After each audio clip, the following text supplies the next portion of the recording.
First, sabi niya, nag-quote siya sa Isaiah 9, 1 to 6.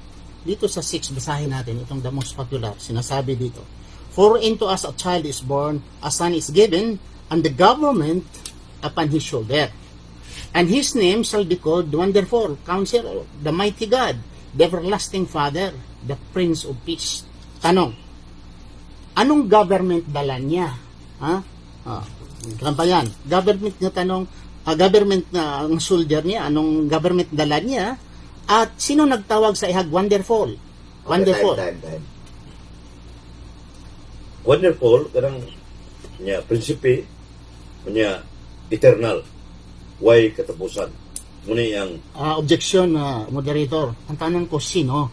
Wala ako nagtanong na explanation. Tanong ko, sino o ano ang government nga dala-dala? Kaya magdala man siya ng government. Demokrasya, Islamic, Christianity nga government, at Wonderful. Sinong nagtawag Okay. Wonderful? So, categorical lang yung gipangayon, no?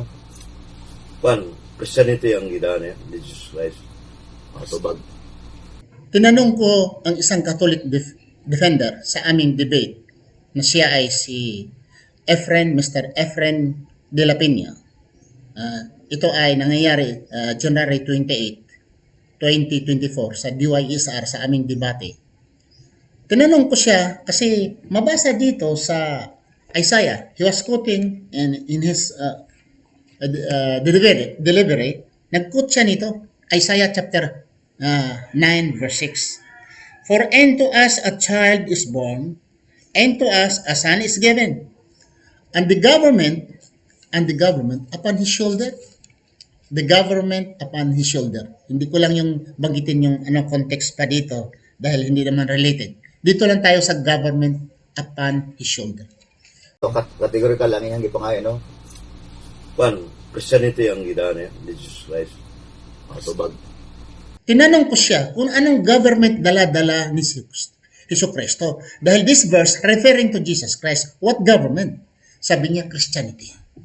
Christianity, makikita niyo, ito'y malaking pagsisinungaling at kamangmangan. Dahil in the life of Jesus, hindi or kailanman lumabas sa kanyang bibig ang salitang Christian or Christianity. Maybe in Hebrew, maybe in Greek, maybe in Aramaic, but I am sure, for sure, 100%, na during the life of Jesus Christ, while walking on this earth, he never mentioned Christianity or Christian. This is kamangmangan at kasinungalingan. So, categorical lang yung gipangayon, no? Christianity ang gidaan niya, Jesus Christ. Tubag.